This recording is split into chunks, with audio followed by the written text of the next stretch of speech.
After our research, here's what we found.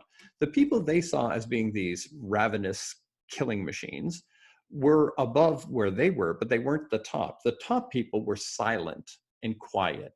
Sometimes people who appear to be the most successful are just somewhat successful, but really loud. Mm. And so just because they saw a lot of noise and a lot of bragging, a lot of chest pounding and fancy cars, they thought those were the most successful people. But we found the very most successful were smooth as silk, calm as cool as a cucumber. They're kind, they're servant spirit. They were manifesting everything that I was teaching. The most successful were living what I was teaching, but there was this other group. So I'm trying to understand why there were so many people, quote unquote, successful who were not behaving in what we would call the most highest ethos. And so here's what I realized. There's people who are driven by greed.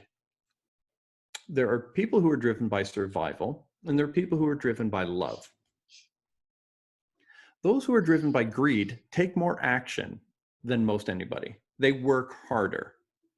If a person who's selfish, self-centered, shallow, and short-sighted dials the phone more often, they're going to make money. Don't credit their bad attitude, credit their action. Mm. That was one of the ahas. The second thing is people who were in for survival just made enough and that was it. And they didn't really go for it.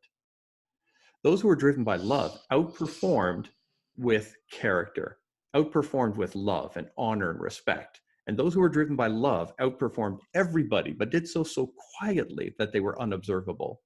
What they were looking at is what they called the nice people being down here at the bottom and the greedy ones being at the top. What they're missing is the people who are really at the top, who are driven by love. And so survival alone doesn't drive you to outrageous success. Survival is fine, it's good, it's right, but it doesn't change the world. If you're living for more than just yourself, with love as your energy source, you're unstoppable. That would be the greatest success secret, if you ask me. Be driven by love.